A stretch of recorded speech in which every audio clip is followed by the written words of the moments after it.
Sadistic Penguin Studios presents It's Getting Drafty in Here. Drafty old farm. The show of drafting random nonsense. I choose business ethics. And now, coming to you from his basement, a.k.a. Draft Headquarters, your host and draft master, Magnificent Stan.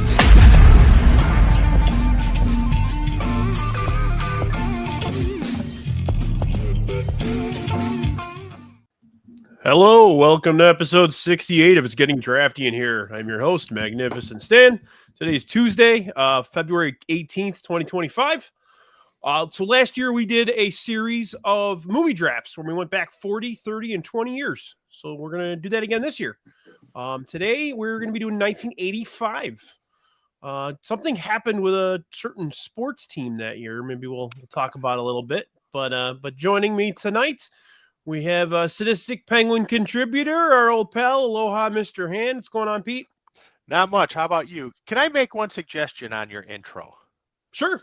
When you talk about Draft Central being your basement, you should really say it's your mom's basement. So it sounds like remote control from MTV.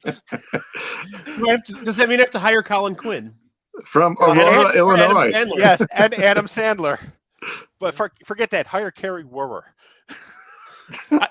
Fitz, you mentioned Aurora. I work in Aurora. I live pretty close to Aurora, so that there you go. Speaking of which, our buddy Fitzmagic is back. How you doing, buddy? Good. How's everybody doing tonight? Fantastic. Excellent. Yes. All right. Fantastic. Party time. Right on. Also joining us, we got Mailman Jack back. What's going on, brother? Oh, same old crap. You thought out? Counting the days off till retirement. That's about it. How many toes do you have? Or how many toes can you feel? Oh, how many do I feel? Yes. The left foot is gone. I don't know why, but that one's it's like Mr. Deeds. He has the that foot that's dead, so you break it through the ice with it. And I got the black left. The black foot. Here comes the black foot. All right. So 1985 was a pretty fucking awesome year for movies, and people are about to find out why. I mean, really, there's not much else to say. Fitz, you won the lottery. All right. We're going to do 4 rounds tonight, so why don't you get us started here? I'm going to start 1985 off by sending us back to the future. Back to the Future? Yes, Back to the Future. Do you know something weird? Do you know something weird? It was only 30 years in 1985 back to 1955. That's crazy. So this is longer. 40.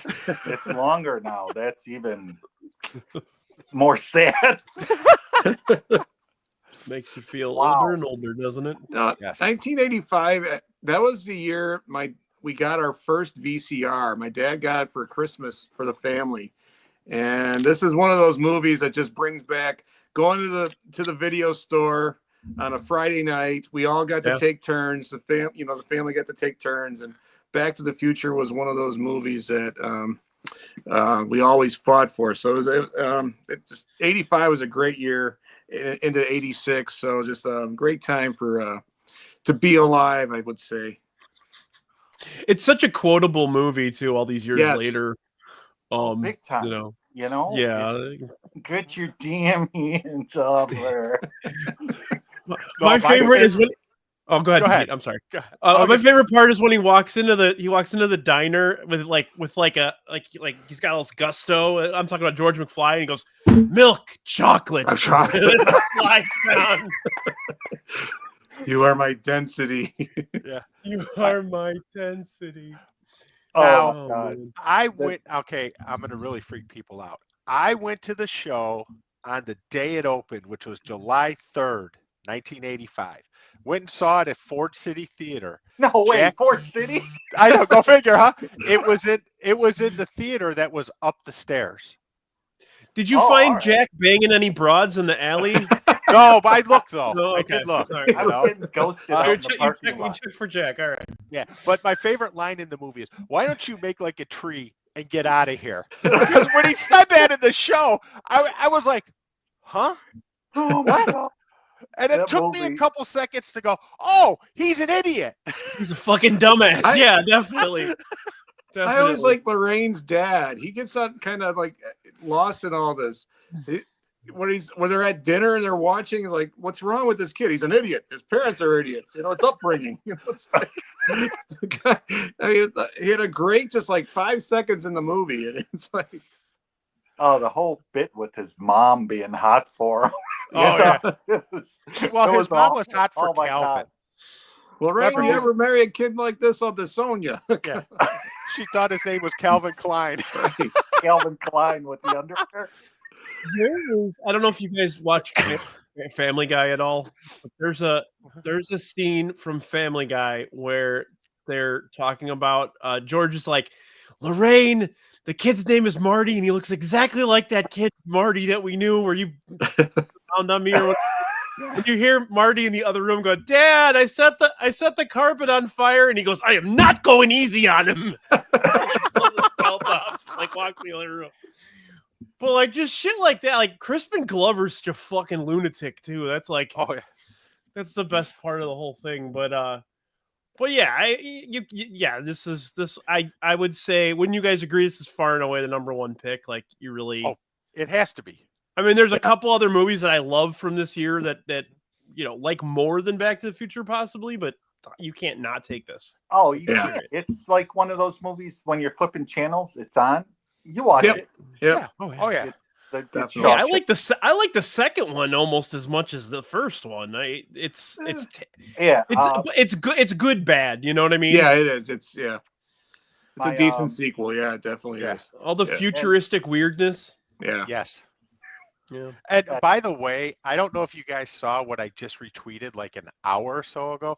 Darren Ravel, who's a ticket collector, actually has a ticket from the UCLA Washington game that's referenced. Oh, really? Wow, the football game? Yes, the football game. And he had it autographed by Tom Wilson, the guy who played Biff. Crazy. He's hilarious. He does stand up now, and he's funny as hell. Yes. Yeah, real funny guy. He didn't really do a ton in the business. I mean, he's maintained enough to become to make it his living, but like outside of like he was in Blood In, Blood Out and like a couple of other things, but like definitely not someone you thought would or you thought maybe he would have had a bigger career, considering just everybody else around it did something afterwards, except for Crispin Glover because he's a fucking lunatic. And let's not forget the Huey Lewis cameo in there. Yes. You're just too damn loud. Just too damn loud. Yeah. What was the name of his band? The Pinheads. The Pinheads. Thank you, Pete. Right. Yeah. We're the Pinheads? Yeah. Oh God. And Huey Lewis was that movie has so much going. Yeah. And the principal, the bald guy who looks exactly the same in 55 as he does in 85. Yeah. Yeah. And the next slacker. Yes. Your old man was a slacker. Yeah. And I have enjoyed the last few years. They've been releasing more and more clips when Eric Stoltz was filming. Oh, yes. Yeah. It's just freaking hilarious. Yeah. Michael J. Fox had a hell of a summer that year, and we'll probably discuss another movie shortly. We'll get a few of them, yes. yeah. So, yes. There's another guy who had a hell of a year that year, too. Yeah. There's another one. I'm sure we'll talk about those too. Oh, yes. I would think so. Yes, sir. Maybe. Yeah. I found a guy who was in 2 movies, but it's pretty obscure. Maybe we'll get to that later. I have a feeling I know what it is, Jack. I kid you not. Really? Yes. Was one movie coach? in like February or March? Maybe. And then one later in the year. Pete, I could barely remember names of movies. I can't reference things that fast. My Adderall has worn off for the day. I have no Memorizing all those zip codes did you in, huh? Well, right. I'll tell you a secret. Those are completely useless. They have no. I've had you on a number of times at this point. I'm still waiting for you to say, when you control the mail, you control information. Oh God. Is it my turn? We have to quote Seinfeld at least 4 times. Oh, yeah, Absolutely. At least several. if you interact with West Loop Tom, you quote one of Seinfeld at least 20 times. my a day. all-time favorite drafts when we did Seinfeld. So. Oh God. Oh yeah. All right, Jack. Yeah, let's keep moving here. I'm sorry, we spent a lot of time on No, that. no. It's all good. Fitz just won. No, he didn't, because I'm taking a better. Maybe. What do you got? One of a guy who had 2 movies that summer. I know. And I want to take the more obscure movie, but I'm going to take the one that'll get me more votes. A group of 4 badass kids that had to spend a Saturday together because they were and did something wrong, and they became sort of friends. I'll take The Breakfast Club. Yes, not the ones I was thinking. Oh, no, John Hughes had a couple things going on. Oh, yes, he did. You know. So we're talking about Judd Nelson then, right? Yes. Yeah. All the Judd, the Brat Pack had a big summer too. Yes. And there's another person in that movie who may have another movie show up on this list too. Pete, I got a good one. Yeah. It's just too bad I don't have my singlet handy. But that's too bad. You guys don't want to see that. Nobody wants to see that. Yeah. You wear tights? No, I wear the required uniform. Anyway, back to Breakfast Club. We all relate to that janitor more than anybody in that whole movie. The guy drinking Old Style in the back room and hey Brian, how you doing? Your dad's work here? That guy's in like every John Hughes movie, isn't he? He's like the friend of Adam Sandler. Because he was in 16. Yeah. He was the guy that married the sister in 16 Candles, right? Like he had to give up his Playboy card, his Playboy Club card. The Girl of the Month Club. Yeah. Love that movie. But I think I love both of the movies we've drafted right now are my childhood right there. Like I'm a little younger than you guys, so like when these came out, I was like 4 or 5 years old, but these were definite rotation movies in my house growing up. So oh my God. Even I have the DVD and the VHS downstairs. Do you have the vinyl? That's the key question. No, I do. I do.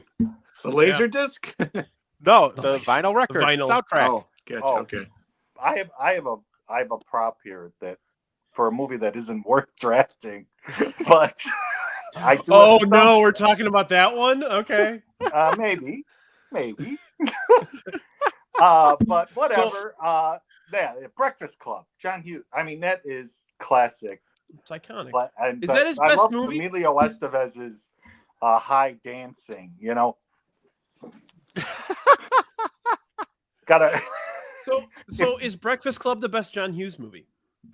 I would say, in my opinion, no. No. The one I'm think a 16 Pete might Candles draft later is. I prefer 16 Candles over Breakfast Club too. I prefer 16 Candles, but my favorite one is Some Kind of Wonderful. That's enough. Very good. Yeah. You know what? That's a really good one too. I mean, Ferris Bueller. Yeah, Ferris Bueller. Hard to pick. How old was he when he passed away? Because he had many years left to do. He was 50s. A lot more stuff. Man. Yeah. That's sad. You know what? Him and Jim Henson. Yeah. I like he used to write several soundtrack or scripts at the same time. Yeah. And he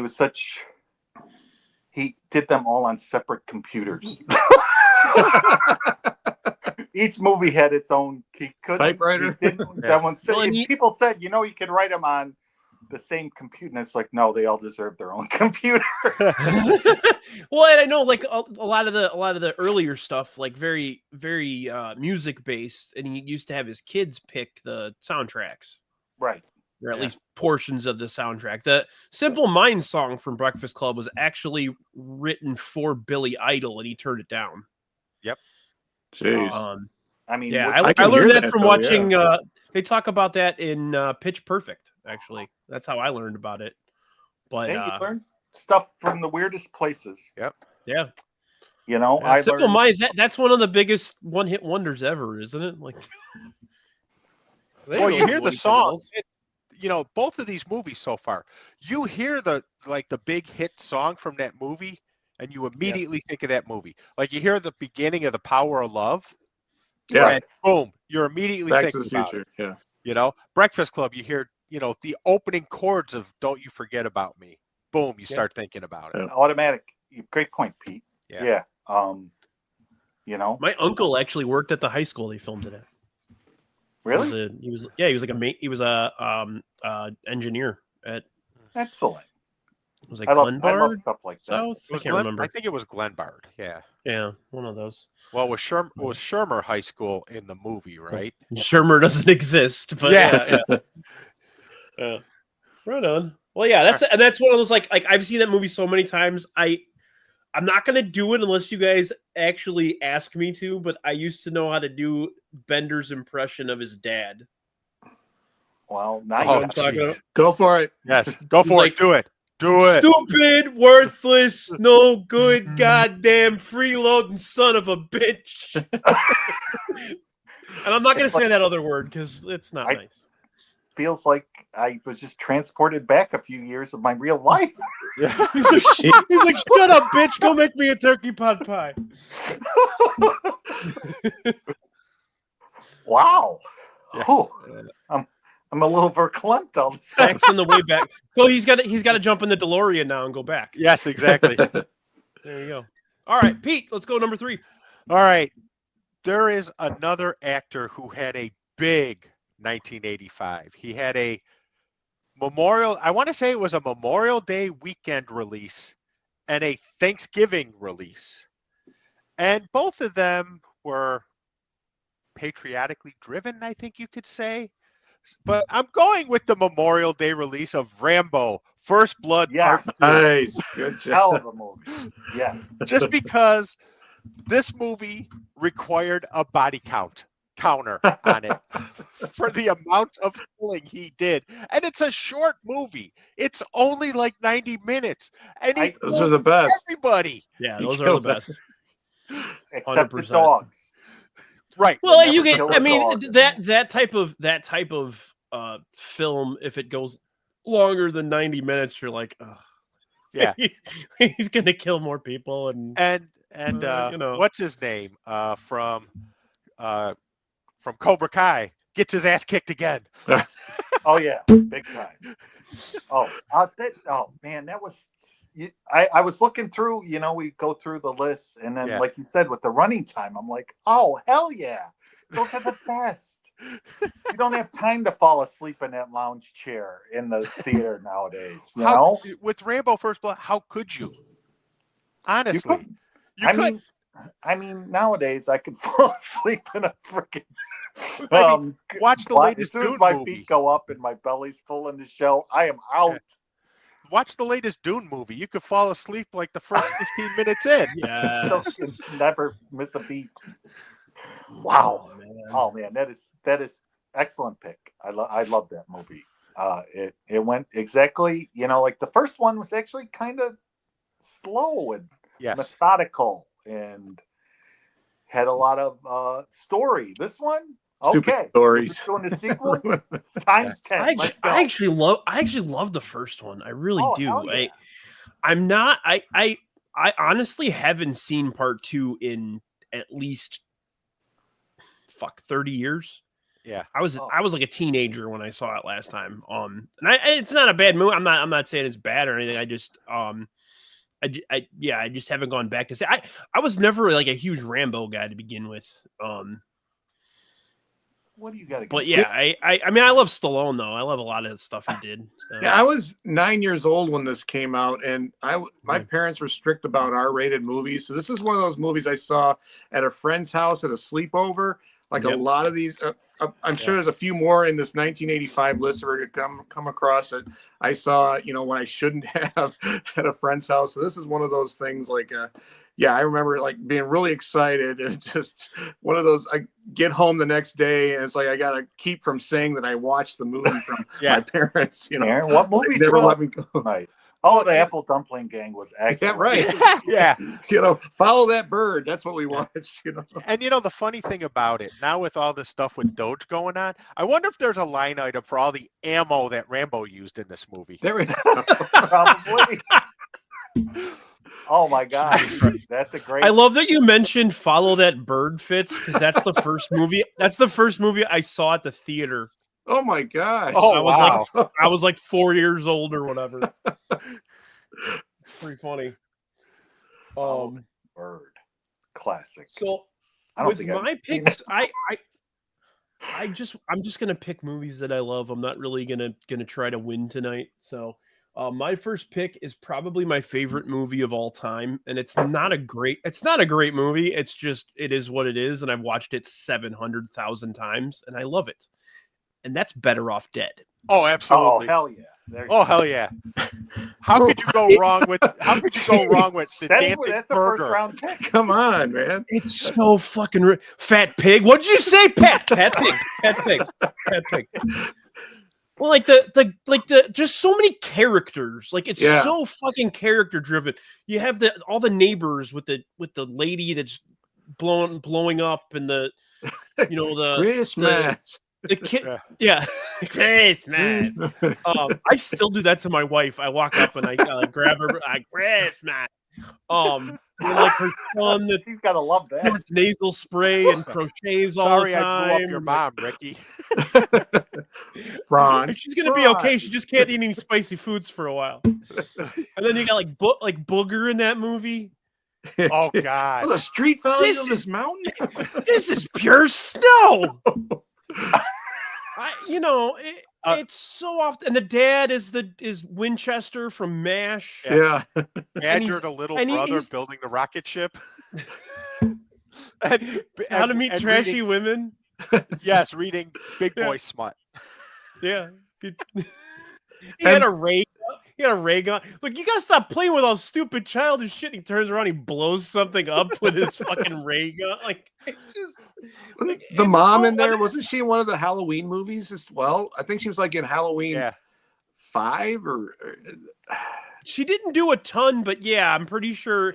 I think our guy Yumper, if he's still in the chat, could probably let us know which movie that was. But and also Crispin Glover was in a Halloween, or he was in a Friday the 13th movie. Yeah, and also on that, some of the mother's recipes are things that I didn't try to make intentionally. It just turned out that way when I was learning how to cook. It has raisins. You like raisins.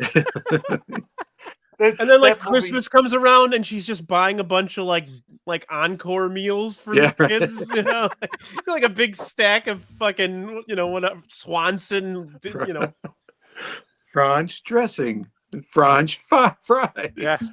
But I will say I do love the last scene where they're in Dodger Stadium sitting on the car at home plate and you see the newspaper kid coming to get his $2. I never noticed that. Really? Yes. Oh yeah. Yes. I literally have never noticed that. Like they're panning away, and you see him ride in on the bike. Yes. And you could tell if you look closely, you could tell there were multiple takes because you could see multiple bike tracks on the grass. And then you have the guy, get off my train guy from Ghost is the teacher in that. He's a science teacher. Oh yeah. He's like, I'd like to ask Beth out if that's okay. The Asian guy who learns English by listening to Howard Cosell. Yes. Isn't that the kid? Isn't that the guy from Karate Kid? Karate Kid 2, yep. Yes. Okay, yeah. He's been doing a lot of conventions and stuff because of Cobra Kai. Okay. And apparently he's hysterical and he's like the nicest dude ever. Oh, I'd love to go to one of those. And of course, you cannot forget Diane Franklin in this movie. No. Wanting to see the Brooklyn Dodgers. Brooklyn Dodgers. Oh man! Wow, Brooklyn excellent. Dodgers. It's great first round, guys. This is great. You read these lists and you're like, holy crap! How many great movies came out this year? Yes. And you're trying to think of one good movie you saw last year that might get it for an Academy Award. you know. And honestly, I think there's a list to, dump after we're finished, because I'm sure I know there's more than this. I literally I didn't make a cheater list this week. Yeah. I just loaded like the list of movies based on. I have two lists, one based on box office and one based on the score on IMDb, and it's insane how many great movies there were this year. So with that in mind, I'm going number 2 is another family classic of ours. You drafted a Rambo movie, guy just running around shooting people. I'm gonna draft a movie that's similar to that, but it has our boy Arnold in it. Oh, yes. I've got to take Commando. Like that's there's no That's like that my movie. Shirt in movies. that was another sleepover movie for me. It definitely introduced us to like that Arnold Schwarzenegger that has like those cheesy lines and like the quick wit, like like what happened to Tully? I let him go. Yeah, I eat green berets for breakfast. Like let off some steam, Bennett.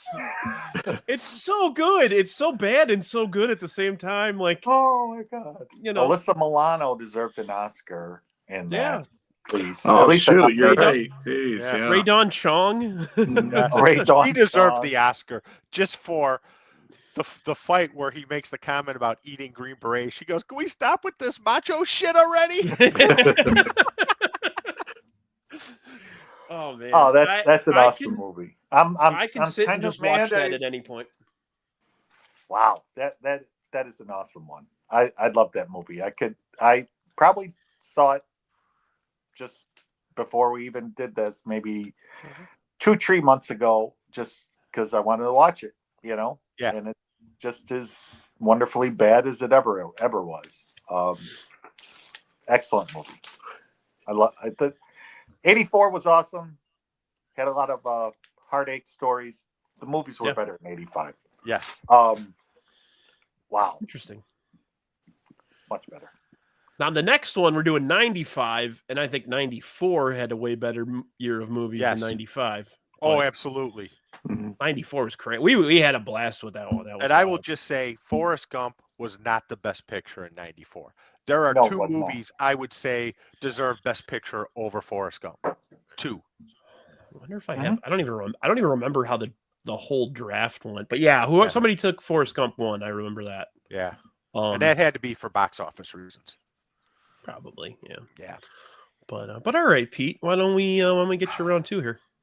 The round 2. My pick for round 2 is obvious because I sort of hinted at it when I said he had a big movie in the summer and he had a big movie come out in Thanksgiving.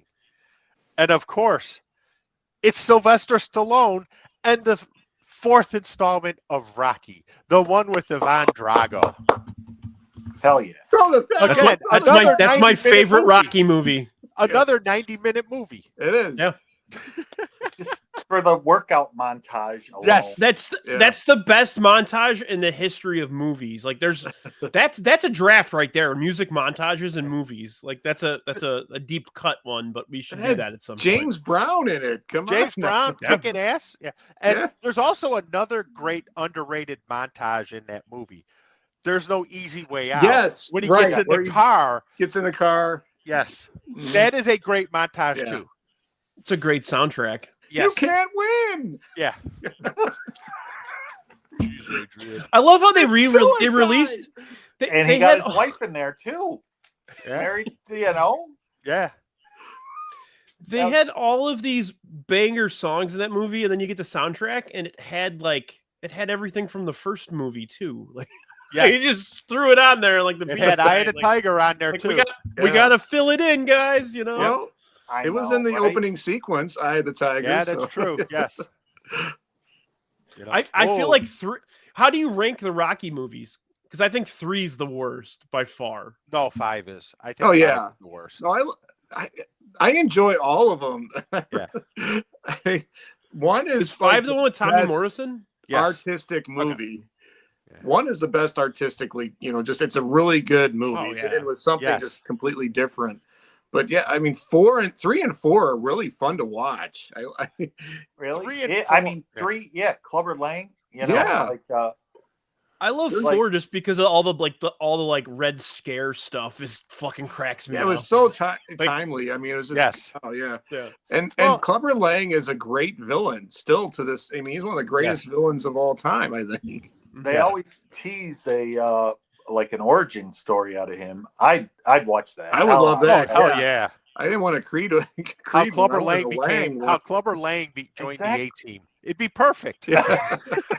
Clubber Lang. Exactly. How he chopped down every tree that was Yeah. on his property. Yes. With bare hands. Yes. That would be excellent. Yes, Didn't Mr. T defeat cancer too? I mean, Yes, he did. yeah. I mean, Just by growling at it. I'm surprised he didn't get gold Growl poisoning cancer. with the amount of shit he wore. That's a bad comment there. I'm I think sorry. so, too. Yes. Who is That's that? really I don't know who that is, but that's a bad comment. Yes. That That's my burner soundtrack's a account. goddamn banger. But Hearts on fire! Come on, man. Come on. Drago! Yeah, Drago's on the treadmill. Yeah. Drago's on the treadmill. He's got the elevation up to like 20. He's running and everything else. And, Stallone's just running up a mountain. He's in snow. picking up a fucking wagon, Yeah, with what? Paulie? But I think that's trainer that's a and fair Adrian. representation of like the evil Russians are science based, and then we're like the workhorse. And write it up out of their Right, gills. right, exactly, of course. I love But Paulie that was getting off true the back then. All the airplane. Russians Yes, were that was roided true. up back then. I mean, Paulie getting off the airplane. Oh, This yeah. is depressing. But they like they don't got much cartoons here. my comics. I'm the unsilent majority. That's who I am. Pick up my comics here. Thanks, Mike. And they had a great Mikhail Gorbachev doppelganger in there too. Yes. For Thought sure. it was him. For sure. All right, Excellent. Jack. Oh, it's my turn. Pete's got his heavy Stallone based picks, and then let's Pete's. My Macho Man picks. All right. I'm going all testosterone back in. You're just pissed off I took Commando then, aren't you? Yeah, damn it. Do you get in trouble like if you play like actual like music and have to play You can only play it for a few seconds. Oh, all right, how many? I think it's like 6 Count it seconds, off. something like that. Can you hear it? Yep. Yes. All right, that's enough. I haven't got a prop. A young 18-year-old high school wrestler decides to take a vision quest. Go down 2 weight classes to wrestle the infamous Shoot, who probably weighs about 215, but they're saying he wrestled at like 160 something. 168. Yep. 168. I mean, what didn't that movie have? That, every guy like walked out of there and wanted to run through a wall that saw that movie and, nailed the girl that's Linda Fiorentino. Wanted to know her.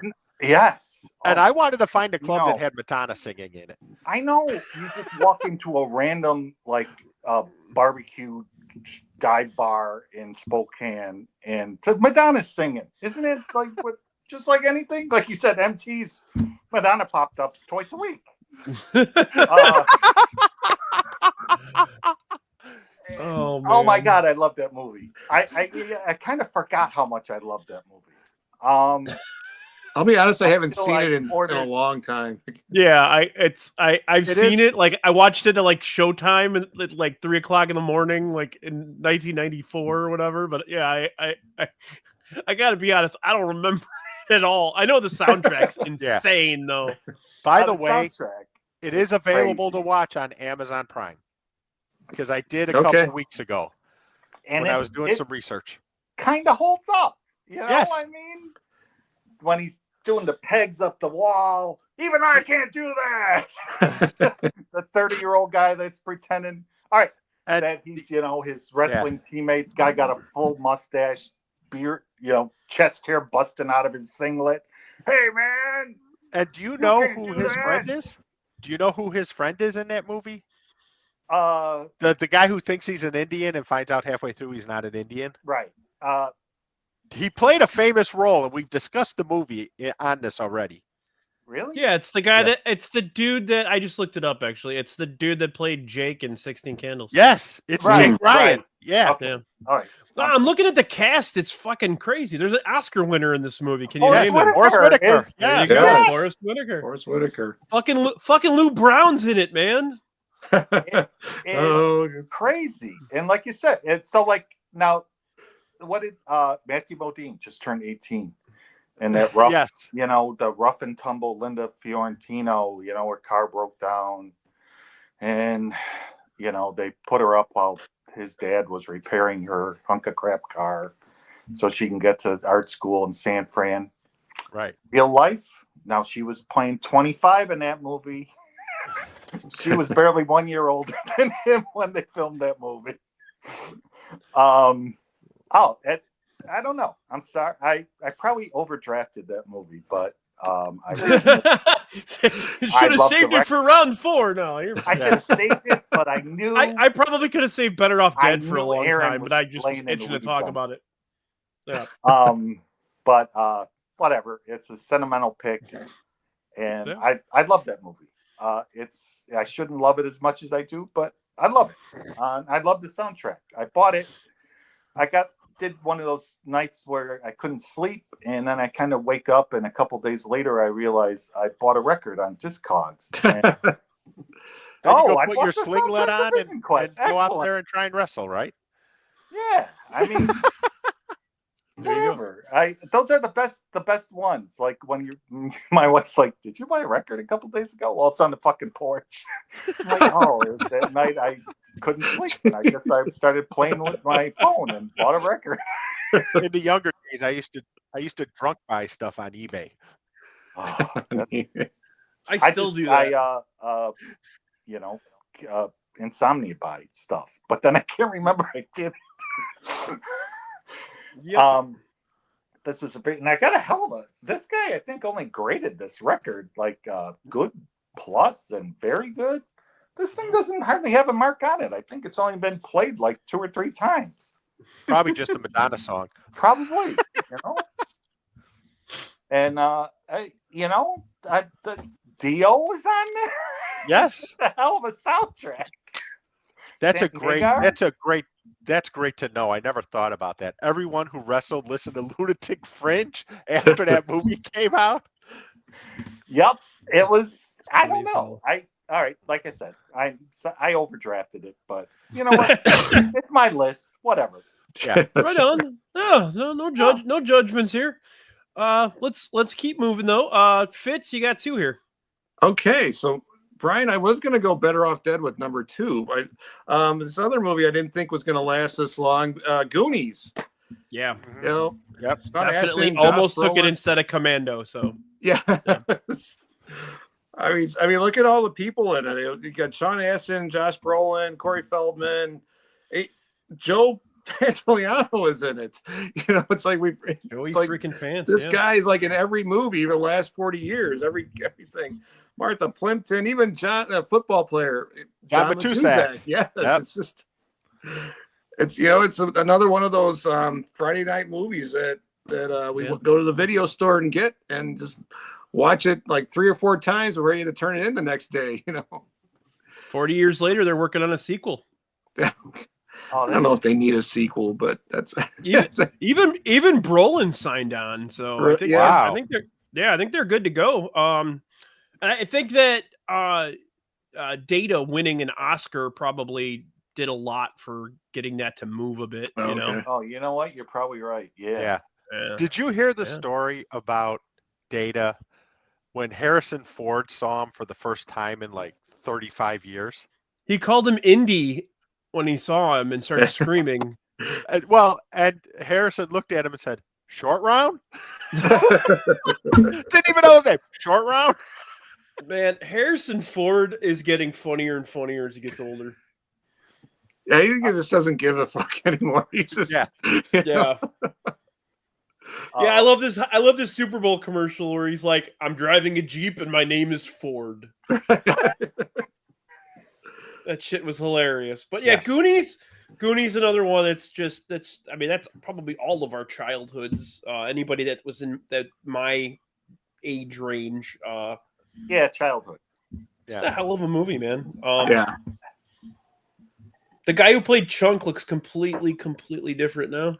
Right. Isn't he a lawyer or something? Yeah, he's actually he was Data's he's an entertainment lawyer. So he was like he helped him negotiate his contract for the movie he won an Oscar for. Oh, nice. So because the guy who played Data was like he just had an action movie come out. He's like he's gonna be like the new Jackie Chan. He was a fight choreographer for like 30 years, like stopped acting and then he got back into it.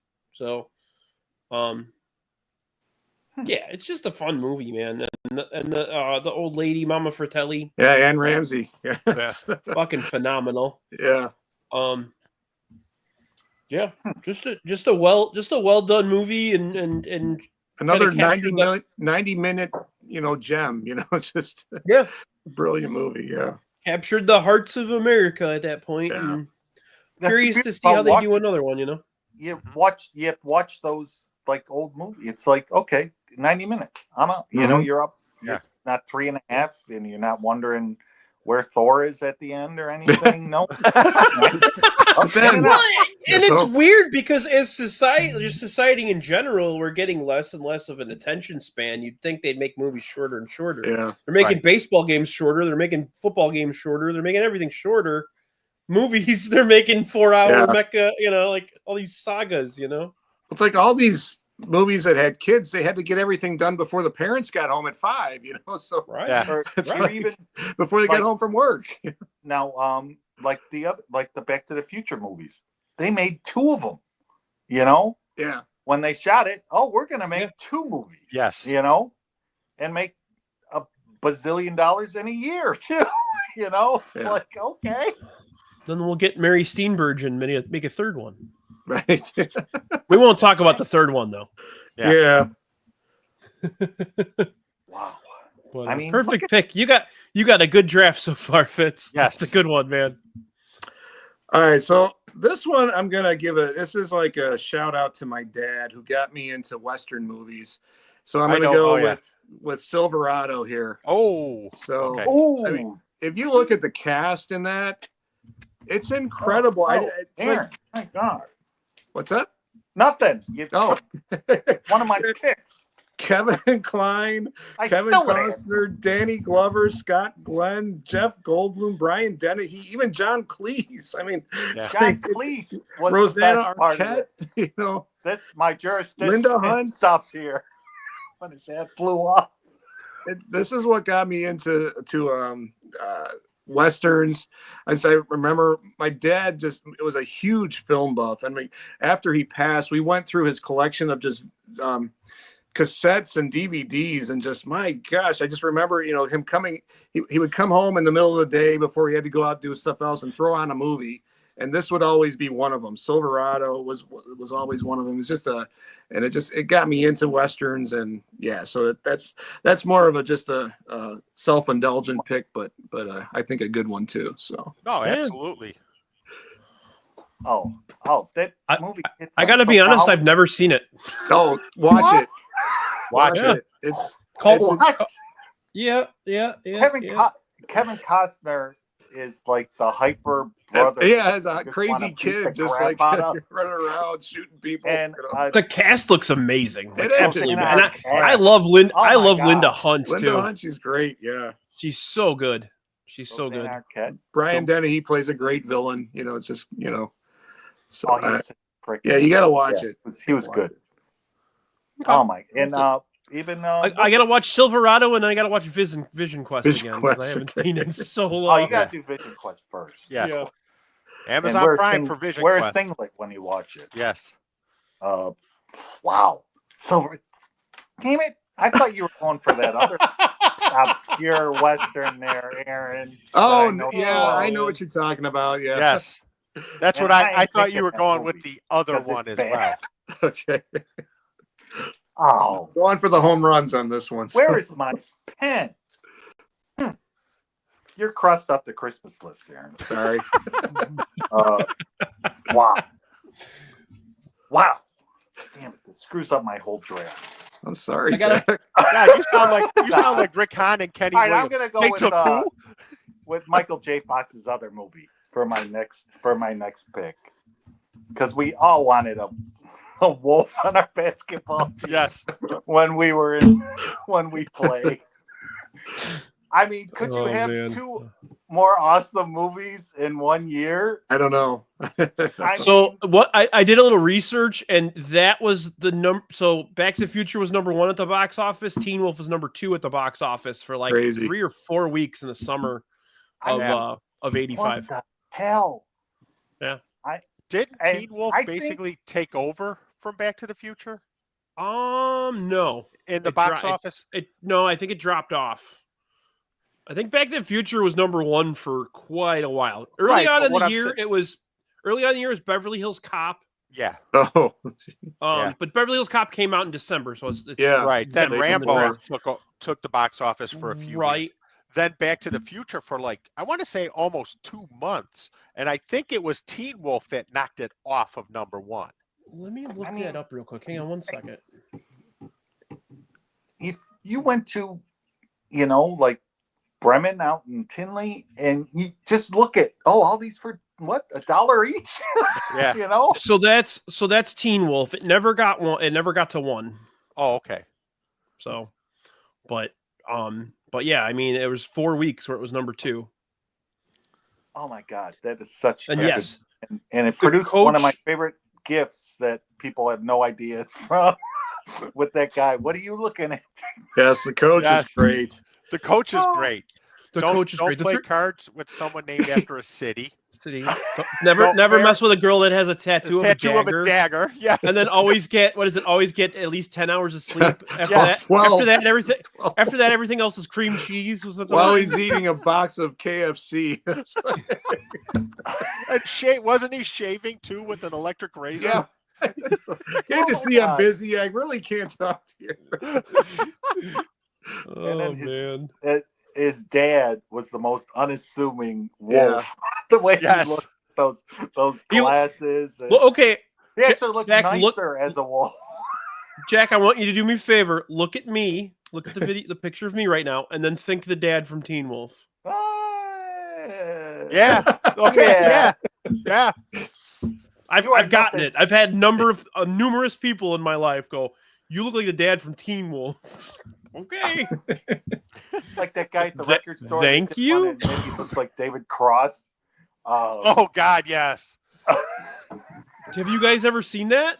Oh yes, at the end. The guy with his pants aren't on. Yeah. Yes. Right. Yes. So those of you that are listening and watching today, if you didn't know this, at the end of Teen Wolf, there's a guy sitting in the stands. Watch it when the celebration starts at the end. I didn't notice. Yes. You have to watch it it's after so the celebration bizarre. starts. Aaron, do not tell your mother about that. Yes, exactly. I'll never get chocolate chip cookies again. So last year's Did You Know, and I did the hands gesture, Did You Know, was when we talk about 16 Candles and when the grandma hides behind the car. Yes. Yeah, okay. When they all go to the cars to go to the wedding. She doesn't actually get in the car. She squats down next to the car because they couldn't fit her. That's this one. Thank you, Brandy. Thank you, my dear, for pointing that one out. So, excellent point. Yep. Yes. I think my turn. Huh? Teen Wolf is another one with a good soundtrack too. Yes. Yes, very much so. Your grandma's got big teeth, man.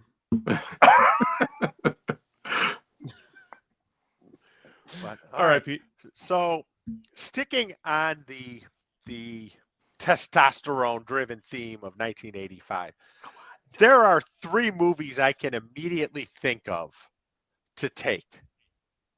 But there's one that just stands out when you say one word. All I have to say is one word, and you'll know what movie it is. Madonna. Tequila. Oh, yes. Pee-wee. Oh. Pee-wee. Pee-wee's Big Adventure. The story of a boy and his bike. That was gonna be my fucking pick, and I had a segue where I was gonna talk about. We just talked about Mr. T, and now we'll talk about Mr. T's cereal. Yes.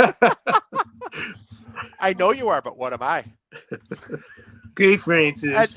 And Francis. Francis was in Teen Wolf. Also in Teen Wolf, yes. Yes. Occasionally at the post office in the morning when things get riled up, we're like, when we all talk to each other, we're kind of like a prison scene when people are yelling from jail cell to jail cell, because we're all in our little like open-ended cubicles, and they're kind of like jail cells, and we're yelling at each other. And occasionally when it gets really loud, I'll yell, "I'm trying to use the phone!" And not as many people understand that reference as they used to. No. Oh man, Pee-wee's Big Adventure, another one I got on vinyl. Oh, nice. Yes. Yeah, it's actually double-sided. It's a Danny Elfman, because this is Danny Elfman's. This is Tim Burton's first movie. Yes. And it's also the first movie that Danny Elfman scored. Oh, really? So Okay. One side awesome. is Pee-wee's Big Adventure, and the other side is Back to School. Oh, nice. Yes. Oh, hell yeah. That's awesome. Yeah. Nice. But Such a good movie. The cameos in this movie. Oh, too. yes. I mean, you've got Lawrence Fishburne Yes. does a cameo. Jan Hooks as there's no basement at the Alamo. Stars at night are big and bright. Deep in the heart of Texas. Oh, that scene at the bar So with good. them doing dancing to tequila on top of the bar with those shoes. Oh, yes. Oh, Absolutely. God. That And the movie- best part, the subtle part of that scene is when he asks the guy for the shoes and he takes them off and he drops like 6 inches in height. Oh, God. Oh, that movie. You actually, I mean, It's there are so people good. that don't like, I don't understand. They don't laugh at Pee Wee. My side hurts after watching that. Was that James You're Brolin just and rolling on Morgan the floor Fairchild? Yes. Yes, Paging- they're the ones. Yeah, they're the ones that paging are in the Mr. movie they make. Yeah. Paging Yeah. Mr. PW. Herman. Paging Mr. Herman. And So good. Elizabeth Daly, one of my crushes from back in the day. Oh, Who okay. you also know her from the Rod Stewart Young Turks video. She was in the movie Valley Girls. Yeah. Okay. Just oh yeah. She actually was also in Better Off Dead. She was the singer at the Oh school, yeah, she was at the yeah, school at the dance. dance. She yeah. was. Yes. Better Good off call. dead. Yep. But just this movie just cracks me up to no end when he gives like the 3-hour presentation about the bike and like each little thing about it, and everyone's going, "What's the point?" So also has Pee-wee's Big Adventure also has wrestling legend Professor Tanaka. As, Yes. He's the what do you even call him? He's like the butler at Francis's house. Oh, Yes. right. Yeah. Yeah. That guy, if you look up his career, it's wild how many Isn't he in movies that jail guy now was or in. something like that? No, I think he's dead. Oh. Let me look I at it. think Yeah, he he's died. dead. He died in 2000. That guy's dead. That guy's dead. Take him off the But he list. was in. He was. Cross him off. Then we already talked about Lou Brown. He did a lot of those like Three Ninjas movies, and then he was in some Schwarzenegger movies too. So I know he was in The Last Action Hero. Okay, yeah. Was he in like some of those Michael Dudikoff movies too? Like what? Like was like Best of the Best, American Ninja maybe, or something like No, that? Okay. I don't. No. Yeah, no. He was in The Running Man. Okay. Yeah. That's another one. My dad took my brother and I to see that. There was a theater next to Lane Tech or across the street by the Toys R Us. And we saw it. I can't remember the name of it, but we saw it, and my dad was like silent the whole time. My brother and I are just laughing the whole time. My dad's completely silent. The lights go up, and he just goes, "That man is sick." And we watch. I would, yeah. Paul Rubens is a gem. Yes. To us. Me and a couple friends went and saw Pee-wee during the week. It was out in the summer, out of school, so we went and saw it like the 1 o'clock matinee, and there was about 10 people in the theater. You know, like 3 16-year-old kids, and the rest are senior citizens. Needless to say, we were the only ones laughing, and we were laughing hysterically. And they were just sitting there like, who is this idiot? What the hell is this? Pee-wee's Big Adventure deserved 2 viewings at the theater. Oh, yeah. Oh, yeah. At big time. I think I saw it and then went and saw it at 3 or 4 days later. Just do me a favor. Just do me a favor. If you've never seen it before and you're going to watch it, don't follow it up by watching Big Top Pee-wee. No. Yeah. Pee-wee's Oh, Big yeah. Top. And I do have a story about. God, is that bad? Yes, I do have a story about Pee-wee's Big Adventure. So, my uncle loved to play practical jokes on me, and he used to call my dad every so often and say, "Hey, tell Pete to come over and bring a couple movies for me to watch." Now, my uncle lived in an apartment on 63rd Street, right across from I can't think of the place right now, between Pulaski and Cicero, right by Junior's Hot Dogs. And he never locked his apartment door. Never locked it. So the rule was I'd knock on the door. If I didn't hear him say anything or no response, I would walk in, leave the movies on the TV, and leave. So one time I go there, I knock on the door. I hear nothing. I walk in, and there he is on the couch, sitting there buck-ass naked. Buck-ass naked. Laughing. He thinks it's hysterical. I'm like, what the fuck? So a couple weeks later, he calls my dad again, and he says, send Pete over with some movies. I go, okay, I'll get him. So I took over Pee-wee's Big Adventure, and I told him, my dad said you'll like this. It's a porno. And so, and he lived about 5 miles from where we lived. 6 miles. I wasn't even home yet, and he had already called my dad screaming about, I'm watching this freaking idiot go, yeah. I don't even know what the hell he's doing. Because he was expecting a porno. Where's the money shot? He's like, when's he gonna fuck? He's like, when's he gonna fuck the bike shop girl? Come on. Oh man. All I did was watch him make fucking breakfast. Yes. And talk to his fucking Mr. T cereal. Hey, Large Marge, take your fucking top off. Hey, next time my nephew comes over, I'm going to be sitting in my chair. He's 40 years old, but it'll still be funny as hell. Hey, Uncle Jack's stark naked. Shut that door. It's cold. Hey, Uncle Jim was a trip. I'll just say he was definitely on a different wavelength. That's all I can say. He hated flying. That little snot-nosed Pete. Yeah, I'm going to strip naked. Yeah, he hated flying. So if I had to drive him to the airport, he would be standing outside his place naked with about 4 cans of a 6-pack already gone. Oh, hell. To get on a fucking plane. One time, my parents and him and some others flew out to New Orleans. They had to bring a wheelchair on the fucking plane to get him off. Oh, God. Wow. Yeah, they don't let you do that anymore. No. No. All right. So I got 2 here to close out. Yeah. So Pete stole Pee-wee's Big Adventure from me like a fucking thief in the night.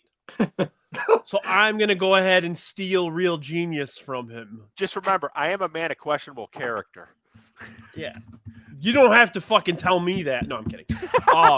Yeah, I'm going Real Genius. One of my, that's another one.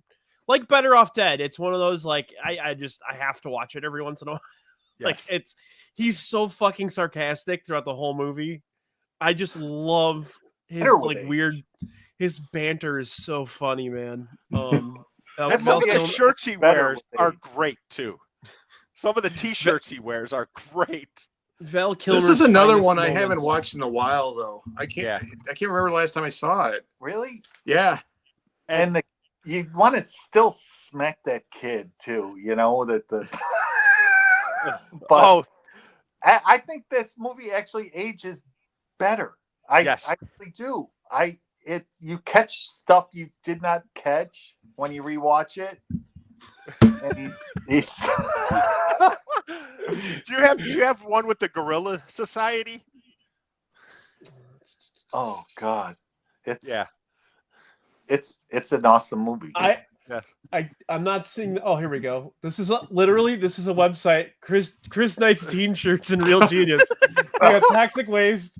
There's a Harley Davidson one. What is it like? That's like a Medusa, I think. No, I think it's Bob Marley. Yeah. Oh, okay. Yeah. And then there's like weird cowboy or what? It's like Ronald Reagan almost. It says Surf Nicaragua. I don't know what the hell that is. He's holding a. Oh my God! My favorite is the Gorilla Society one. Hey, there's the one. There it is. That's the one. There you go. But also, here's a little known thing. Laszlo Holyfeld, in this movie, do you know what other role he played? John F. Kennedy. I know I've seen him in other stuff. I just don't. I can't. There's one other significant role he played, and I would expect this crowd to know it when I say his character's name. He was Uncle Rico. Oh my gosh! Oh yeah! All right. Shit. I never put that together. Yes, he was Uncle Rico. Yeah. Wow. What the fuck? That's All funny right. as hell. Are you sure about that? Don't that make sense? Thought And you were then gonna say Guido the Killer Pimp. no, that was Goonies. Wow, that's awesome. Wasn't Guido? Or no, I'm sorry. I was gonna say wasn't Guido the Killer Pimp Bachelor Party, but no, it was Bob. I think was the pimp's name. That looked like Gandhi. I have no idea. I don't know. And then the girl that played Jordan, which was like the Mitch's love interest in the movie, was in Revenge of the Nerds. She was what's his name's girlfriend? Anthony Edwards' girlfriend. Yeah. Yes. Yeah. She looks completely different. She looks like an adult in that movie. you know. But yeah, I just love that fucking movie. I really do. Like I love can watch the ending too. With the popcorn? With the popcorn and everybody wants to rule the world. Yeah, that's a good closing song. Yep. Excellent. Great. Yes, she was. Thank you, Frank. She was one of the moos. Pick so far is awesome. Well, except for Vision Quest, but they were all awesome. They're all have some confidence in your picks, Jack. Come on. Yeah, and and the scary thing is, really, we haven't touched the surface. No. Yeah. I mean, no. Wow. I mean, yeah, we're gonna leave a lot off of this list. Yes. There's a lot that we're gonna miss. Yeah. Yes. My final pick, I'm gonna go back to the John Hughes realm. I knew this was coming. Yeah. I'm gonna go Weird Science. Damn. Excellent. All excellent movies. Yes. Such a good movie. Yeah. I hate the kid that plays Wyatt. I fucking hate that guy. Yeah. But the rest of the movie's cast so well. Anthony Michael Hall in the jazz club talking about the girl. God. Yes. I lose my mind. And then when she takes him home to meet his parents. Oh my gosh. Yeah. Oh God. He's at home tossing off. Mom, I never. Oh God. And how could you go wrong with Chet? Yeah, you're stewed, but one. Robert Downey Jr.'s in it. I mean, Robert Downey Jr. Yeah. Wearing the bra on his head. Yes. Oh, Now, was that before or after they were both on? Anthony Michael Hall and him were on the worst cast of Saturday Night Live ever. That was the summer before. That was the summer that led into the season they were on. Okay, right. yeah. It was just a So 1 year thing with everybody. Yes. Yeah. Yeah. It is wild how insanely talented that cast is, and just how terrible it is. That's like a good thing of like, if you don't know, if you're not a comedian and you don't know sketch comedy, you can't learn it. And if you don't have good writers, you're not going anywhere with it. Right. Because they had Randy Quaid, they had Julie Louis-Dreyfus, it was a wild cast. I think Lovitz was on there. And it was it was the first like grouping before like, Lovitz, Dana Carvey and all those guys came. Yeah, Dana Carvey, Mike Myers, all the guys came in. But was yeah, Billy Crystal in that group, or I don't think he was ever a cast member. Billy Crystal. I think he was just on so often that they considered him one. I think he was technically one, wasn't he? You Look Marvelous, wasn't that? That was like a Billy Crystal. Before. It was before that. Yeah, that was like 84. I didn't know he was a cast member. I thought he was just like a guy. For like a year or two. That was like the Eddie Murphy cast then, right? Yeah, Joe Piscopo, Jim Belushi. Wow, that year with all them, it was like a bad ensemble cast movie. And wasn't like one of the Wayans brothers there too? Damon. I think it might have been Damon. Yeah, Wayans. One of the Damon Wayans was a cast member. It was before In Living Color. Yes, maybe it was that cast with Anthony Michael Hall and all those guys. Yeah, might have been. Yep. They said that the SNL 50 thing was the highest rated entertainment show on NBC in like 15 years. Jeez. I will say this. I watched the concert from Friday night. Yeah, it was very good. Post Nirvana, Jack White were incredible. I was going to stream it on the way home. That was actually so. Post Malone and Travis Barker are going to do a Nirvana cover album. Yep. Oh, that'd be really. Yep. Excellent. And there's rumors.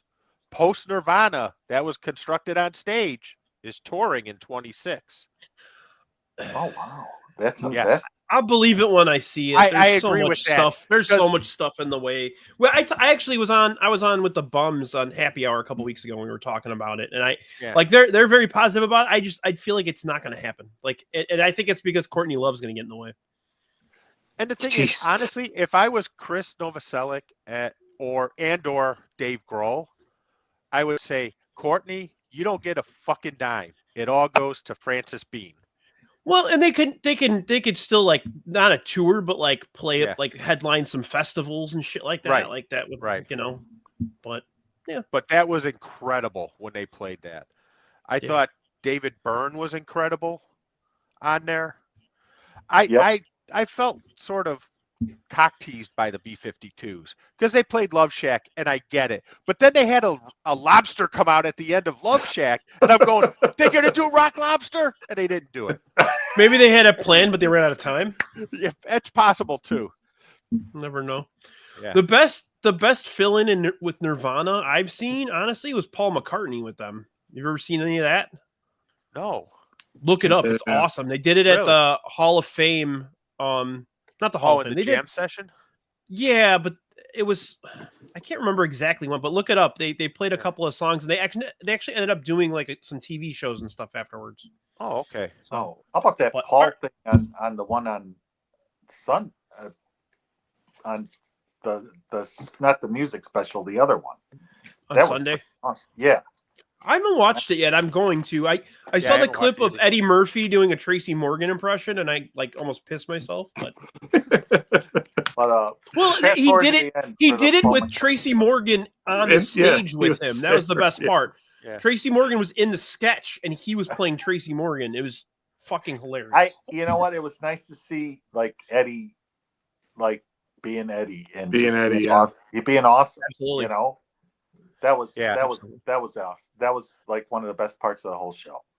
It's sad that Richard Pryor is no longer with us because I would love to have seen him and Chevy Chase redo the interview.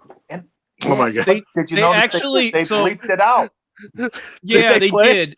They Okay. did. They did. So they started off by having Tom Hanks introduce. Those are the only two things I've seen: the Tracy Morgan thing, and then this one. They had Tom Hanks on to do like you were expecting it to be like a somber, like in memoriam thing. Yeah. And they just did an in memoriam to characters they can never ever do again because they're wildly offensive. So it was funny. It was really funny. That was really good. Yeah. Sorry, Brandy's trying to get us on point, guys. Pete, last pick. Okay. My last pick. So I was going to go with either Real Genius or Weird Science, but that no longer applies. So I am going to go with there's two other movies that I have on my list, and both are very macho driven. And since one Western was already taken, I have to take the other one. Clint Eastwood's Pale Rider, which, by the way, is a total remake of Shane. Shane, yes. Without question. Yep. It is an absolute remake of the movie Shane, which gave us Jack Palance. Yep. You know, and I would say, in all honesty, if you have never seen Shane, you have no excuse. You must watch it. It is, without question, one of the top 3 Westerns of all time, I would say. Some would argue it's number 1. It's excellent. It is an incredible movie. Yeah. And Pale Rider is very good as well. Yes. Is this a safe space, guys? Yes. Always. I don't like Westerns. What about you guys already heard me talk about how I've never seen Silverado, never seen Pale Rider either. I go to watch a Western and I'm like, this is the same movie I just fucking watched. You know? Yeah.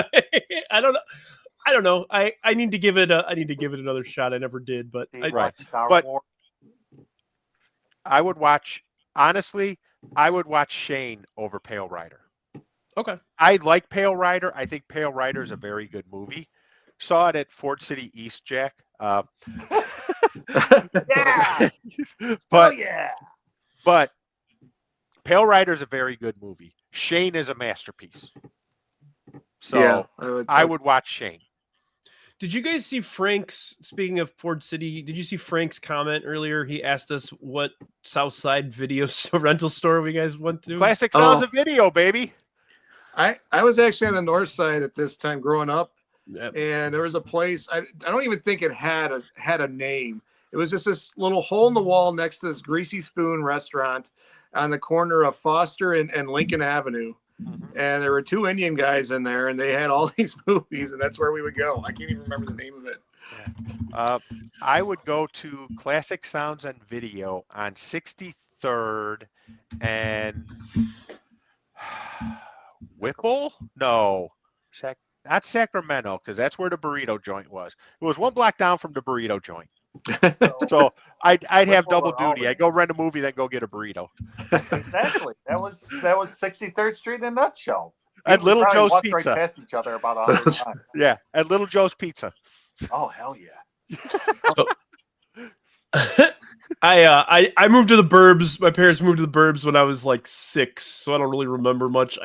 We did used to go to a video store on Irving Park. It was run by this Arab guy who, when you'd ask him for a movie, he'd go, "East out, we don't have." That's all I remember. All I remember. So did you ask him for pornos and he gave you Pee-wee's Big Adventure? Yes. You want to get off? Watch the Pee-wee, huh? Get that kid trying to sneak under those saloon doors into the adult room. Oh god! All right. Yeah, Classic Sounds and Video, awesome. Yes. You guys. Why don't we keep moving here, Jack? All right. Right. We are. He's like, I'm out of movies. We're gonna take one of the few movies that. I know what he's taking. He's taking Desperately Seeking Susan. Oh, right. I want to, but I'm gonna take the funnier of the Chevy Chase movies that year. Fletch. I'll take. Oh hell yeah! Yes. Oh no European Vacation.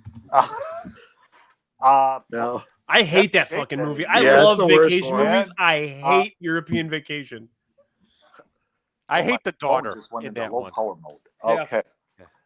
No, Fletch is freaking awesome. Fletch is great, man. You gotta love it. You know, Yes. 6'2" with the afro, or what was it? 6'4". Yeah. Yeah. I haven't seen it in so long. I need to watch it again, man. Charge it to the Underhills? Oh, yes. You have a towel? My car just hit a water buffalo. Moon River. Oh, man. That is. I mean, now That's it. I'm not gonna. I don't want Brandy yelling at us again. Was Chevy Chase at any of those things? Yeah, he was there Sunday night. Was he? He was at the concert Friday too. Yeah, he was there. Was. Yeah, you're right. He was there. He was only in the first season though. I mean, he was. Yeah, I was I know, there. right? They First season and a half maybe. Everybody fucking hated him because he was a because he was a jerk. Yeah. He was a jerk. Well, he was rich and he kind of held it up. Like those guys were like living on peanut butter and crackers. Yeah. He came from money and he kind of flaunted it to them and they didn't want anything to do with it. I've seen some movies on it and not movies, but like read some stuff on it over the years. The Bill Lambier of not ready for prime Pretty time. much. I mean, he can't work with anybody. He's not very easy to work with anybody. And it's not like he ever like grew up and grew out of it. He's still the same asshole. Yeah. Although ask anybody from Community. I've heard he got along great with who was the mom in the Beverly D'Angelo? Yeah, they have a great relationship. Yeah, it's like the Bobby afraid it's because Pacino would fucking have him killed if he wasn't nice to her. Exactly. Pacino. So that scene in Caddyshack where it's him and Bill Murray in the shack. Yeah. There's no script to that. Nope. Ramis had no idea if they were going to be able to do something together because they wouldn't talk to each other. Yeah, Murray. They didn't know if Murray was even going to show up to film anything. Yeah. Right. So speaking of Bill Murray, this SNL thing, he did a top 10 list of all the weekend update, and he got to number 1, and he picked his brother. Yeah, that was the best part. Yeah, that was really funny good. as hell. I love Brian Doyle, the Yoo-Hoo truck driver. 6 days a week slinging Yoo-Hoo. My little bubble boy. Fletch was another one that had a very good sequel to it. I thought the sequel wasn't as funny, but it was still very good. Yes. Absolutely. All right. Fitz, last pick, bud. Gosh, there's so many to choose from still. But I'm going to go with another one with a great cast of just everyone was in it. The movie was so, but I think it lives on better today, and that's Clue. Okay. So, I mean, it just has, good old Tim Curry and Chris Lloyd and Leslie Ann Warren, Michael McKean. It just was one of those. It was a very anticipated movie. As someone who loved the board game, my family played it all the time when it came out. Yep. And it was one of those. My wife's favorite game. Yeah, I was a little disappointed at the movie because it was kind of a little boring at parts, but it had a good concept with multiple endings. But today, I still love watching it though. It's just one of those that got better as it went on. Yeah, if you watch it as an adult, you watched it as a kid, it's okay. When you watch it as an adult, it actually is pretty good. Yeah, I get more of the jokes now too. So yeah, exactly. Yeah. Right. It kind of aged. Yeah. I love Michael McKean. If I became a movie producer, I would make sure Michael McKean had whatever parts he wanted for the rest of his life. I love that fucking guy. Martin Mull too. He was in there. Yeah. He's great. Just a great cast and just a lot of fun to watch today. So that was my final. God, okay. There's so much still out there. Oh, I know. I have two lists real quick. So let's get through that and then we can talk a little bit more about the dump list and whatever. First list from our guy from Chicago Sports Bums, our guy Baloney.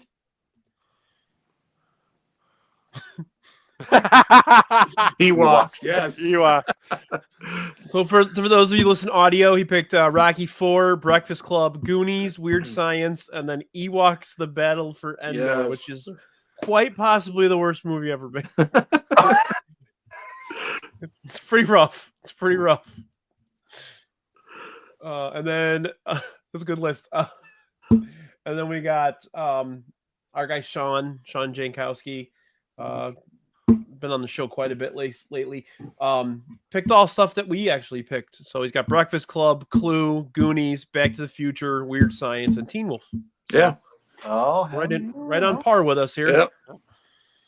So, all right, those are the two lists we got. Brandy's mad. We talked about SNL again.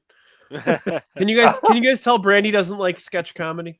Did you ever watch Friday? Lighten up, Brandy. I know. Yikes. All right. First thing I want to do, let's go over. So you guys obviously know what the number one grossing movie of the year was. Back to the Future. So here we go. This is all domestic gross, U.S. but domestic gross. Okay. So that's the top 15. See, now the thing is, Beverly Hills Cop came out in December. Right, it doesn't count. Yeah. Beverly Hills Cop is not a 1985 movie, but outside that, and I think there was another one. No, that was it. Huh. Yeah, I'm sorry. That's a hell of a list. I mean, my God. Yeah. So we didn't pick Cocoon, which was the fifth highest. I know. Four old white guys didn't pick Cocoon. What the fuck? It was Wilford Brimley was 50 years old in that movie. Yeah. So Wilford Brimley. I'm 49. So yeah. At least know that you look much better. Gotta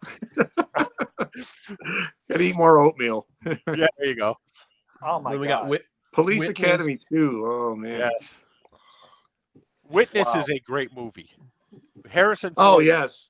Best acting movie. That's one. I was waiting for us to talk about Mask. I thought one of you guys was going to take it. I thought that was Jack, man. I couldn't do it. I couldn't pull the trigger on that one. Witness was one of the first R-rated movies my parents let me watch, but they had to cover up the scene where who was the girl? Kelly McGillis. Yeah, when she took off her shirt, they had to put the pillow up during that. Brewster's Millions. Forgot about Brewster's Millions. Yes, that was on my list. I was like, if we had 10 of them, I would have put that. Yeah. So Spies Like Us came out. I know Mike mentioned it. Spies Like Us came out in '84, I believe. No, it was 85. It was 85. Yeah, it was on Are there. you sure? Yeah, it was another Chevy movie. Yeah. It was a winter release. Okay. And Amadeus. Amadeus was 84. Yeah, okay. Jewel of the Lost Nile. in Forgot America. about that. Jewel of the Nile. Yeah, I wanted to pick. Summer Rental should be up 10 there, right? rounds because Lost in America. My boss was actually like in the background in Summer Rental. He talks about it quite frequently. Yes. But Mad Max Beyond Thunderdome. Yeah, that was. That was. I was toggling between Pale Rider and Mad Max. Yeah, I was thinking about that one. Well, Lady Hawk and Young Sherlock Holmes. Those. Where does Stick come in on this one? Keep going down. Keep going down. There we go. Right there, guys. The Last Dragon. Yeah. That was going to be one of my picks, but I opted against it. I took Weird Science. How far is just one of the guys on there? I will tell you guys this. Is on here. Code of Silence, great movie. There's Lady Hawk. All right. Here, let's go back up. All right. I will. White just Knights, FYI. very good movie. White Knights is a very good movie. Yes, I do have a White Knight story that ties into The Color Purple, but it is definitely not suitable for here. Okay. Ask me on the side, and I will tell. Oh no, it's not suitable for here. Jack, all I'll tell you is this, and Jack, I believe you will get this. It happened at Evergreen Plaza Theater. Oh, okay, I could get it. All right. All right. So it's the type of story that we should save for episode 69, possibly. Ooh. Which is the next one. Ooh. Evergreen. I love Evergreen Theater. I loved it. Loved going to Evergreen Theater. Yep. It's great theater. That was always my Sunday night theater. Sunday night used to be a great night to go to the show. I saw Living Star Trek there. I saw Superman 2 there. So I remember my mom taking me to see Grease there. Oh wow. Oh wow. The shirt thing was one I thought, Jack, you might go with. Does anyone remember a restaurant at Evergreen Plaza called MC's? No. No, my mom worked there. I know it exists. No one can remember. I remember John's Garage at Ford City. It was right as you came down the elevator. You could Lost walk a lot of brain straight cells. line into the restaurant. It had a bar. I'd sit at the bar and they'd make me kitty cocktails while I waited for my mom, and we'd play Galaxian on if my dad had a quarter. It was Nice. No one remember. I can't find anyone who could. I met Metal Lark Lemon there. Oh, nice. Holy shit, really? Yeah, because they used to, whenever they would bring like Santa Claus or whoever, they would change in the restaurant's bathroom. So one time Metal Lark Lemon was doing a little demonstration out there. Met Metal Lark Lemon. He was 500 feet tall. I was like 4 years old. I'm just like, good Lord. Nobody remembers that restaurant. You know what? I don't remember. I don't know. I don't either. I mean, when we felt classy, we went to Carson's, I mean. Yeah, this is like 78, 79, 80, 81, like late 70s, early 80s. Yeah. All right. So, all it's right. been programmed into my head, Let's go through some dump lists here. All right. I'll go. I had Sure Thing. Okay. I had St. Elmo's Fire. Very good. Yep. So if you call the Secretary of State for Illinois and you put on hold for 45 minutes, obviously, the hold music sounds like the score from St. Elmo's Fire. So, future of Which sounds a little like Chariots of Fire, to be honest with you. The score from St. Elmo's Fire does have Chariots of Fire like undertone. Yeah, it does. It's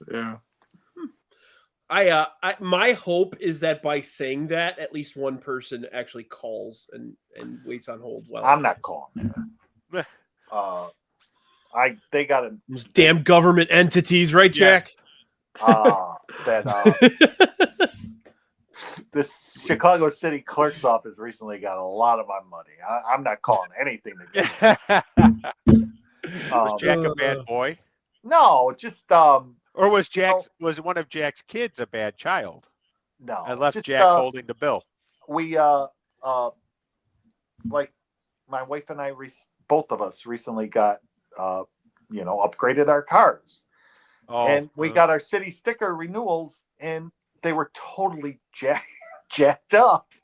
We had this one has the wrong VIN, this one has the wrong plate on it, this one has the wrong name on it, and it's just like, so just went there and just tell me one of them. It was the most one of them said ass man experience I had at one of those offices, because like you said, I wasn't paying for anything that we did wrong.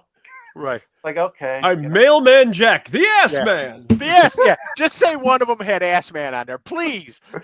No, it was just, and then like the lady's being really nice and whatever. And then she puts one through and totally like confused. And then she's like, wait, how many cars do you got? Like, no, it's just 3 cars. Just 3. They're all messed. I mean, where's West Loop Tom now? You know what's funny? If you actually call the Secretary of State, because I had to do it a lot recently. That's why I know this. So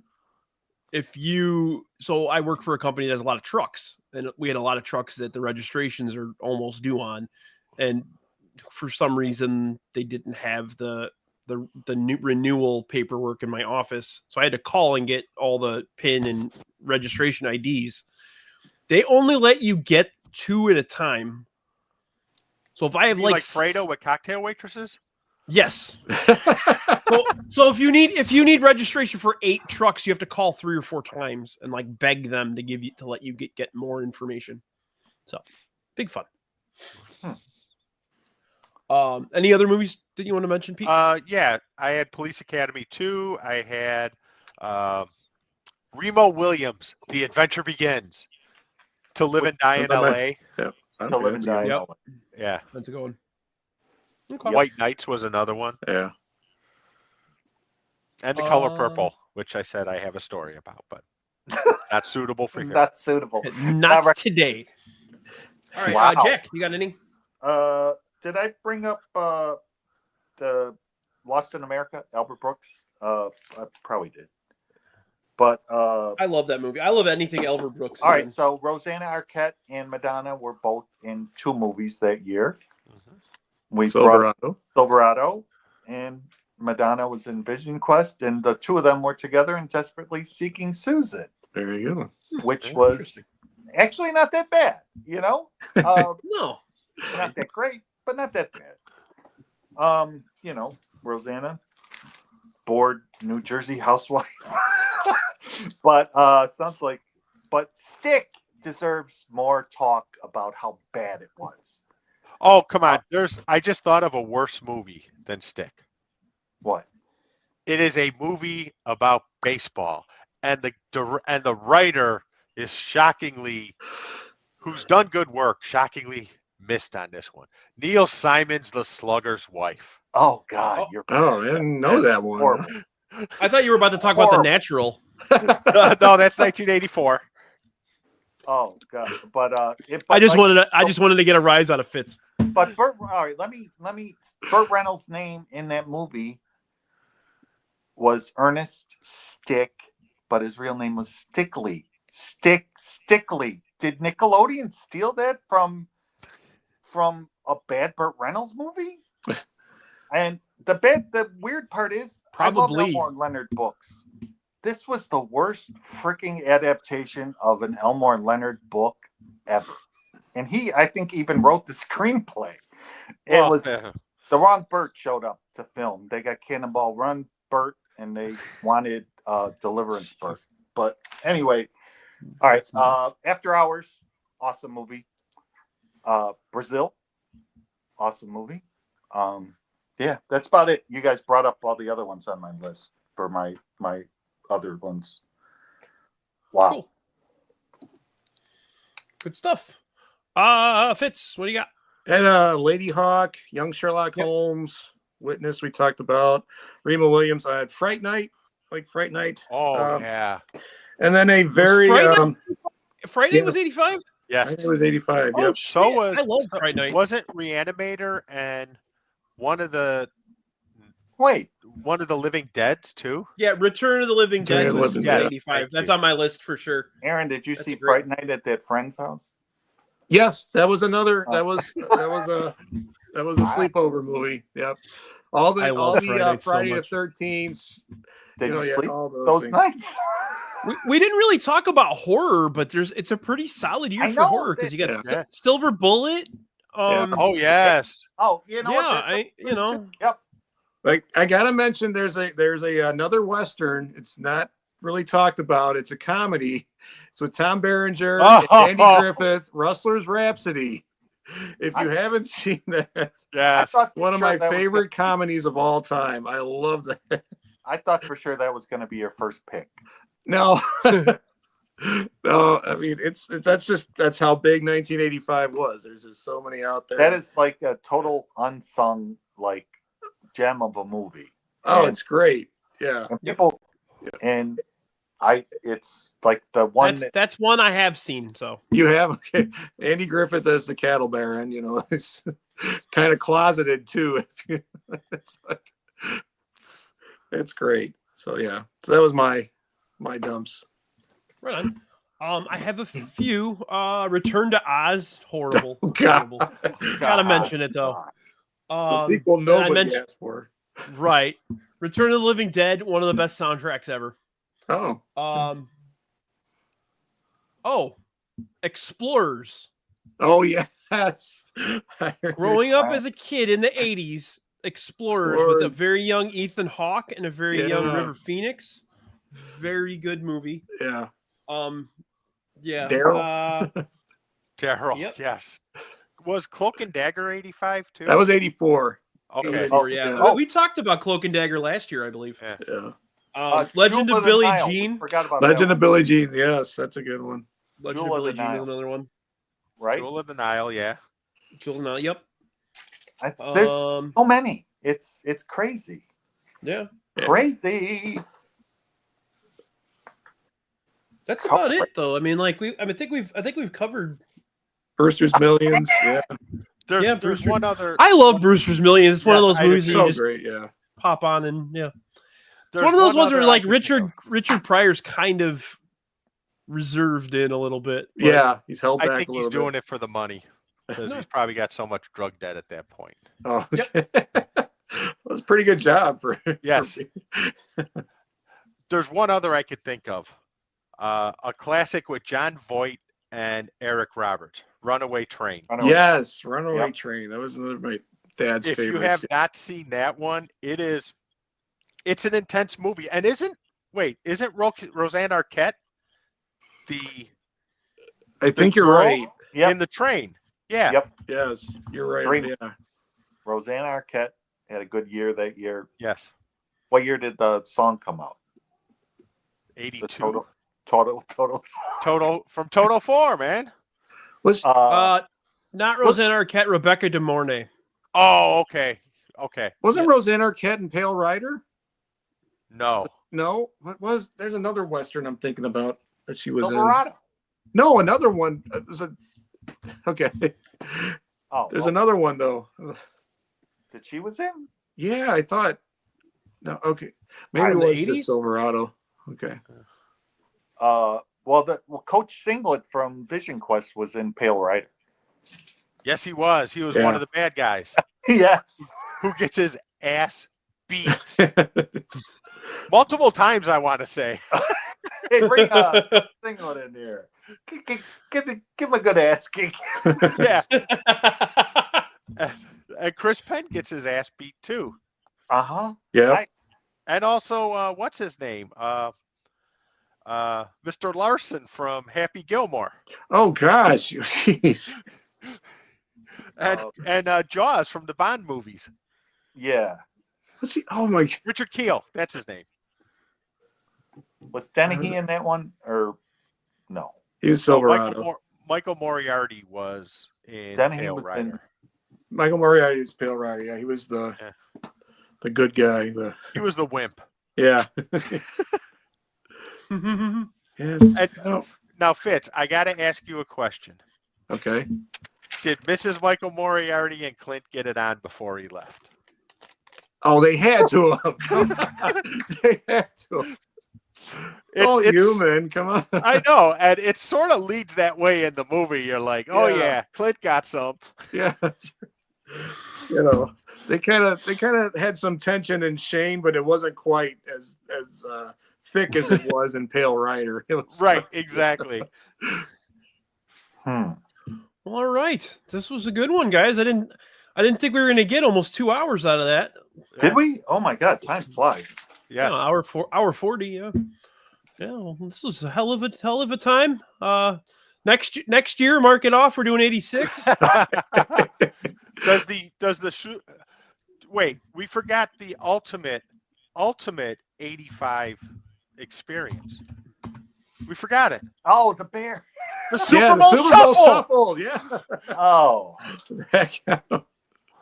That's the first thing I ever recorded on our VCR was the Super Bowl shuffle. MV50. And 86, you know what number one has to be? Play It Again, Bears. With Janet. Did I ever tell you I talked to Janet Davies about it? No. Yeah, my company did some work for her at her house, and I'm the one that took the call and sold it, and I'm laughing, and I'm like, Janet Davies, like TV Janet Davies, and she started laughing. She's like, how do you know? She's like, you're young. How do you know me? I'm like, Play It Again, Bears. And she just started laughing her ass off. Very, very nice lady. It was funny as hell. So yeah, so let's look forward to 86 when we can talk about Big Trouble in Little China for like 2 hours. Oh yes. And the Down last and out in Beverly Hills. Oh yeah, that's right. Yeah. Gremlins was 84. Howard the Duck, River's Edge, Yeah. Little Shop of Horrors, Three Amigos, Cobra. Karate Kid 2, Circuit. right? Yeah, Karate Kid 2. Hey guys. Maximum Overdrive. Yeah, we're gonna. Oh, a masterpiece. There we go. All right. Well, so Drafty Pod. Well, first of all, Pete, you got anything you want to plug, bud? At some point in the near future, I will be doing another collector's corner. Cool. I just need to get some stuff organized so I can put it out there. Right on. Right on. We always love it when you add to the pile. Yep. Right on. Fitz, anything you want to plug? Yeah, it's hitting the restaurant scene pretty hard this year. Check out, I've got like 47 restaurants now on my YouTube channel, Fitzmagic Shy. So check them out. Right on. Good stuff. Yeah. Always love watching those. I'm gonna start hitting all those up at some point. Okay. I have a tough time watching them because I get really hungry. Oh, I'm sorry. I'll cut them down to about 20 seconds. Bro. I can barely eat these days due to diabetes drugs that we can discuss at another time. But, but yeah, thank you guys for all being on. Jack, you got anything you want to plug? Oh. You know what? U.S. Postal Service.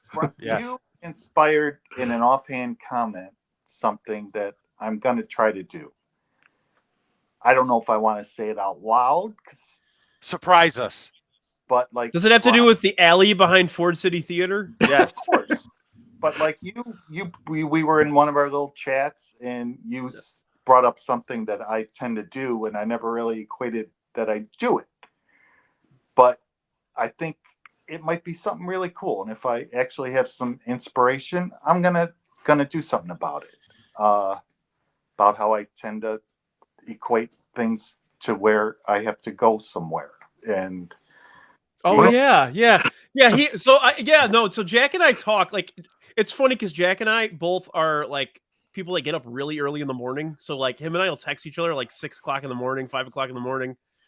And I made a comment that Jack's location sensor is all related to places to eat.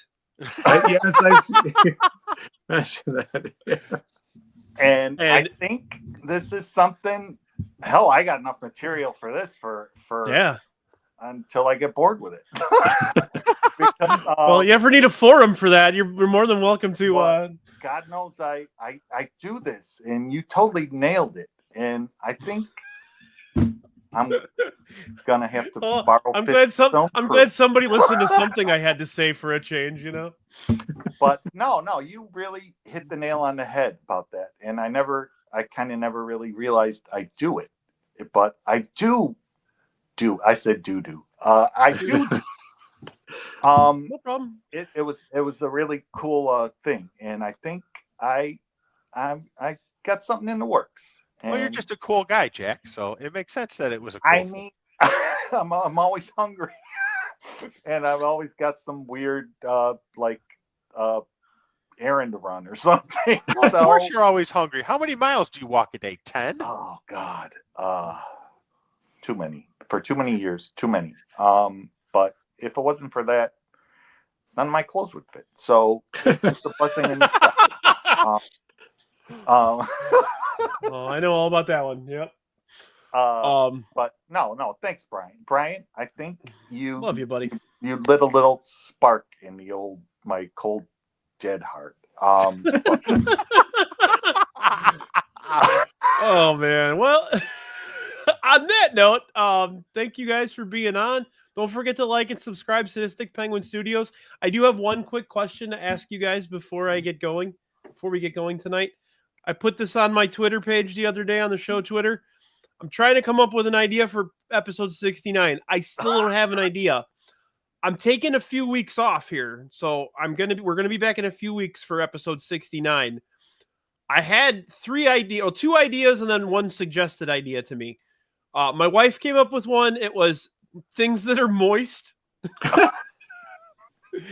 2, my idea was things that are hard, but like categorize it like things that are emotionally difficult, algebra, things that are physically right, exactly, mentally difficult.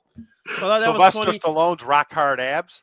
And then we could just go with the idea that the Chicago Sports Bums had for me, which was best sexual positions, which I don't know if that fits the scheme of the show, but it might be a pretty ridiculous episode.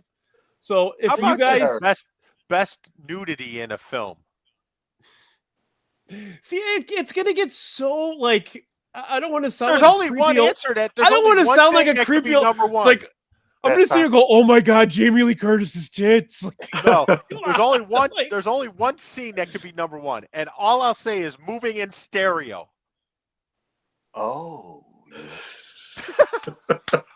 I gotta go. Hey guys, for some reason, I feel like I need to leave.